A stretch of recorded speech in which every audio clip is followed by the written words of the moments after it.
बिस्मिल्लाहिर्रहमानिर्रहीम। अस्सलाम वालेकुम नाज़रीन, मैं हूं बाबर हयात और आप देख रहे हैं 24/7 उर्दू न्यूज़ पर होम एक्सपेंट्स के ताउन से बाबर हयात शो। नाज़रीन, बड़ी ठंड है आज यहाँ पर। खैर, जिस अपने स्टूडियो में बैठा हूँ यहाँ तो हमने उसको गर्म किया हुआ है, लेकिन बाहर जो है वो फुल ठंड है। बारिश हो रही है हल्की हल्की यहाँ एबटाबाद में, और आपको पता है कि टेम्परेचर आज लाइट सी स्नो भी यहाँ पे पड़ी है, बहुत लाइट सी।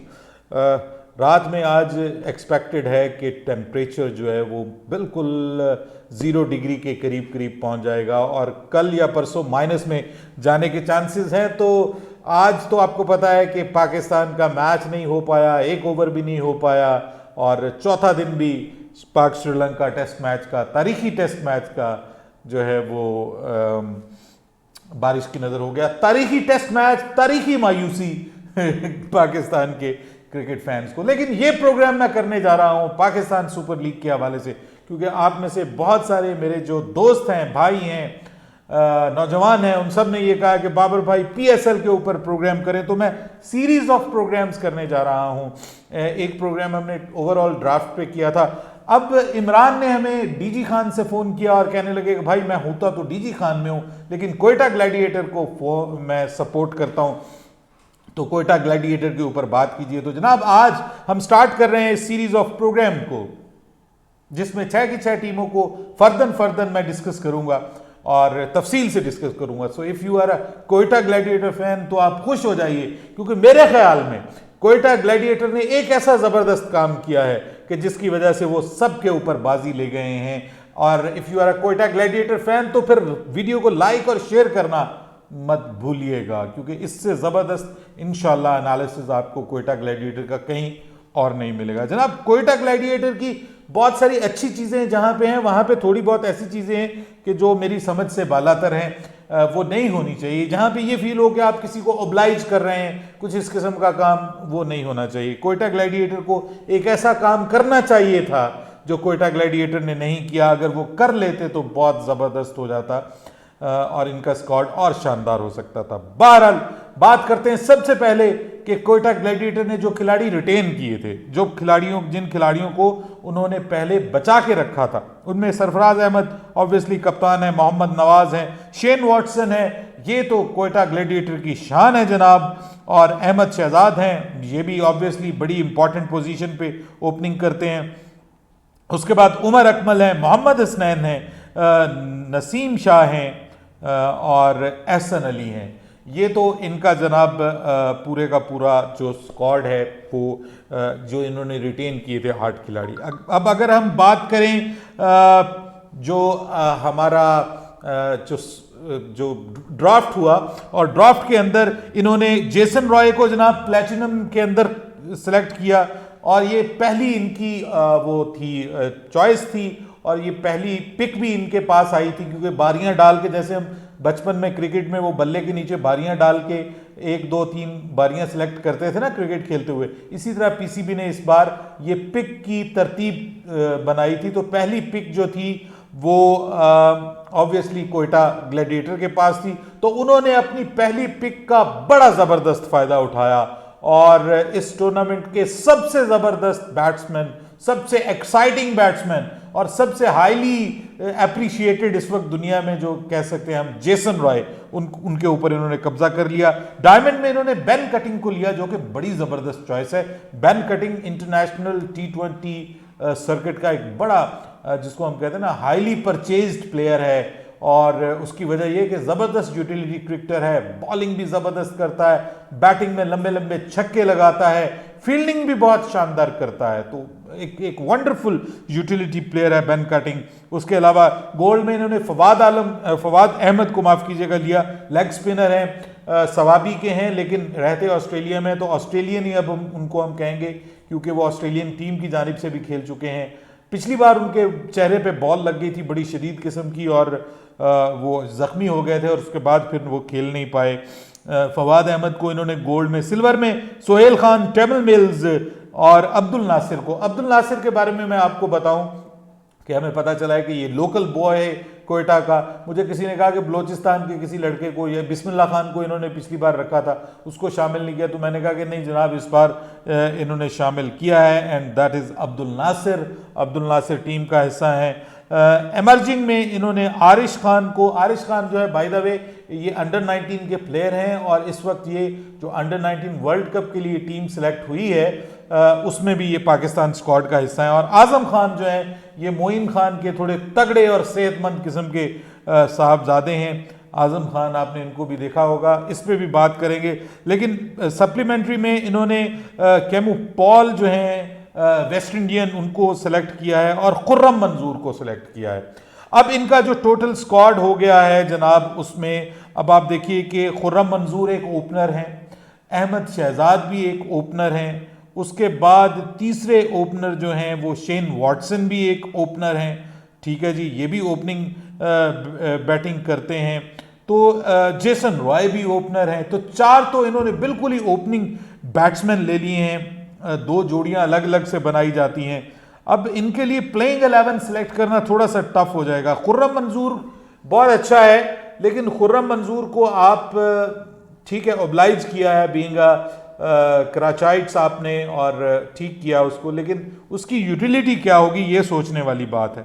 दूसरे नंबर पे एमर्जिंग में आजम खान की मुझे तो समझ नहीं आती। मैं तो आपको अगर कोयटा ग्लैडिएटर्स के फ़ैन होने की हैसियत से कोई समझ आती है कि वो किस किस्म के ज़बरदस्त किस्म के खिलाड़ी हैं कि हर बार वो एमर्जिंग का हिस्सा बन जाते हैं, और सिर्फ इसलिए बनते हैं क्योंकि उनके वालिद मोइन खान जो हैं वो कोयटा ग्लैडिएटर्स के जो हैं वो हेड कोच हैं, उनके साथ अटैच्ड हैं, इसलिए ये उनको शायद ओब्लाइज किया जाता है। बट प्रोफेशनली आई थिंक कि प्रोफेशनलिज्म में ये इस तरह की ओब्लाइज नहीं होनी चाहिए। यहाँ पर उसामा बलोच एक बड़ी जो है वो इम्पॉर्टेंट पोजीशन उसकी बनती थी।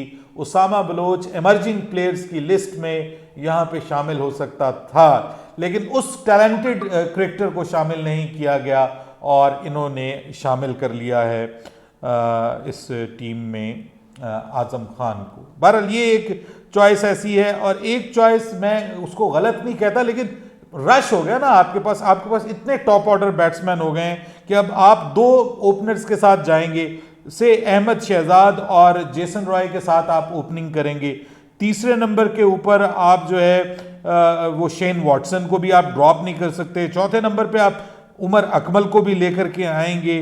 तो उसके बाद फिर ये है कि आप बेन कटिंग को भी लेकर के आएंगे, और विकेट कीपर की जो पोजीशन है उसके हवाले से फिर मुझे लगता है कि आजम खान को इस हवाले से भी खिलाया गया है। समझ से बालातर है। बहरहाल जी, अगर हम ओवरऑल इनका जो स्क्वाड है उसकी बात करें तो खासा बेहतर स्क्वाड लग रहा है। सरफराज अहमद कप्तान भी हैं, विकेट कीपर भी हैं। वैसे आजम खान भी सुनने में आया कि विकेट कीपिंग करते हैं, लेकिन सरफराज अहमद ऑब्वियसली 5वें नंबर के ऊपर आएंगे या चौथे नंबर पे आएंगे, और फिर 5वें के ऊपर उमर अकमल को लाया जाएगा। मेरे ख्याल में 5वें के ऊपर उमर अकमल को लाया जाएगा।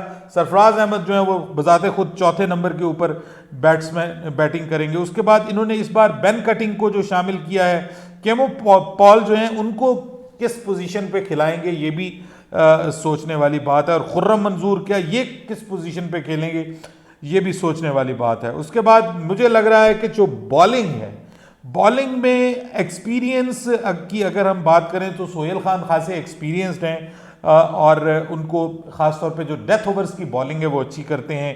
टैमल मिल्स जो हैं वो भी अच्छे ज़बरदस्त ऑप्शन है इसके अंदर, और मोहम्मद हसनैन इनके पास बड़ी ज़बरदस्त ऑप्शन है। स्पिन के अंदर इन्होंने मोहम्मद नवाज को रखा है, who is also very good, allrounder भी हैं, लेटर ऑर्डर में आकर अच्छी बैटिंग कर सकते हैं। तो ओवरऑल मुझे लग रहा है कि इनके पास 2 स्पिनर्स हैं, जिसमें एक हाँ जी, अभी तो एक मैंने एहसन अली की बात भी नहीं की कि एहसन अली भी ओपनिंग बैट्समैन है। तो ये ओपनिंग बैट्समैन तो इनके पास अब टॉप ऑर्डर के कह लीजिए बैट्समैन तो 5 हो गए हैं। तो इनके साथ क्या किया जाएगा, यहाँ पे मुझे लग रहा है कि थोड़ा सा मिस किया है इन्होंने, क्योंकि जो प्लेइंग 11 है उसको मैनेज करना कोयटा के लिए थोड़ा सा टफ हो जाएगा। लेकिन क्योंकि इनका टॉप ऑर्डर बहुत स्ट्रांग है, देखिए अहमद शहजाद लास्ट टाइम बहुत अच्छा खेले हैं, उसके बाद जेसन रॉय बहुत ज़बरदस्त पिक हैं, उसके बाद शेन वॉटसन बहुत ज़बरदस्त पिक हैं, फिर चौथे नंबर पे सरफराज खुद हैं, फिर पांचवें नंबर पे उमर अकमल हैं जो पांचवें नंबर पे आके आपको एक ज़बरदस्त तेज़ रफ्तार इनिंग्स दे सकते हैं। छठे नंबर के ऊपर आप जो है वो मोहम्मद नवाज़ को लेकर के सातवें के ऊपर आ सकते हैं। छठे नंबर के ऊपर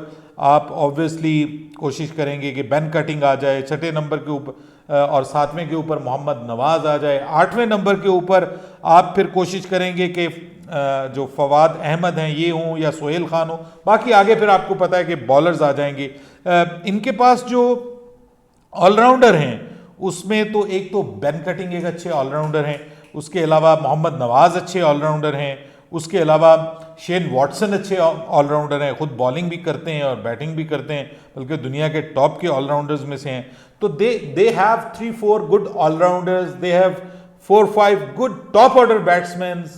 ज़्यादा हैं इससे, लेकिन क्योंकि मैं उसमें से ओपनर्स को निकाल रहा हूँ जो काफ़ी सारे ओपनर्स डाले हुए हैं, तो उसमें से निकाल के तो फिर भी इनके तगड़ी एक टीम बनती है। और सबसे इंपॉर्टेंट चीज़ जो इन्होंने की है वो जो कोई और नहीं कर सका, वो तो ये है कि जनाब जेसन रॉय को इन्होंने सिलेक्ट कर लिया है। जेसन रॉय अगर अपनी फॉर्म में आ गया तो सिंगल हैंडेडली एक मैच विनर प्लेयर है। और दूसरा एज इनको सरफराज अहमद की सूरत में आता है, क्योंकि सरफराज अहमद ने लास्ट टाइम इस टीम को बड़ा ज़बरदस्त कैप्टन किया था, और इस बार वो थोड़े जो आउट ऑफ फॉर्म थे कप्तानी के हवाले से अभी कायद-ए-आज़म ट्रॉफी में खेल करके उन्होंने अपनी वो फॉर्म भी खासी हद तक रिटेन की है। तो लग रहा है कि इस बार वो खासा तगड़े कप्तान साबित होंगे। तो कोयटा ग्लैडिएटर्स जो है वो एक अच्छी खासी ज़बरदस्त और मजबूत बैलेंस टीम नजर आ रही है, because they have allrounders, they have good spinners, they have wicket taking fast bowling options, very fast bowling options, जैसे नसीम शाह और ये दोनों मिलकर बड़ी ज़बरदस्त फास्ट बॉलिंग ऑप्शन बनती हैं। बस यूथ भी है इनके पास, एक्सपीरियंस भी है, टैमिल मिल्स भी हैं, इसके अलावा बेन कटिंग भी हैं, शेन वॉटसन भी हैं। So lot of choices for Sarfaraz Ahmed in his under his sleeves. तो ऐसा लग रहा है कि कोयटा ग्लैडिएटर इस बार तगड़ा परफॉर्म करने जा रही है और टॉप 4 टीम्स में तो आती हुई दिखाई देगी। बाकी टॉप 4 को तो मैं प्रिडिक्ट कर सकता हूं, लेकिन मैं ये नहीं प्रिडिक्ट कर सकता कि फाइनल कौन जीतेगा, क्योंकि ये जो है ना जी PSL है या T20 लीग्स हैं, इसमें किसी दिन कोई भी टीम जो है वो परफॉर्म कर सकती है। आपके ख्याल में कोयटा ग्लैडिएटर की कौन सी ऐसी बात है कि जो ठीक नहीं है? मुझे लग रहा है कि बहुत ज़्यादा ओपनर्स को पिक कर लेना शायद ये थोड़ा एक गलत काम किया। दूसरा, एमर्जिंग में अगर उसामा बलोच आ जाते और जो इन्होंने आज़म खान को वो हम कह सकते हैं कि ओब्लाइज किया है, शायद उससे किसी और तरीके से ओब्लाइज कर दिया जाता तो ज़्यादा बेहतर था। अपनी राय दीजिए कमेंट्स में, और यूट्यूब चैनल को सब्सक्राइब करके बेल आइकन को पुश कर दीजिए। बाबर हयात को इजाज़त दीजिए। अल्लाह हाफ़िज़।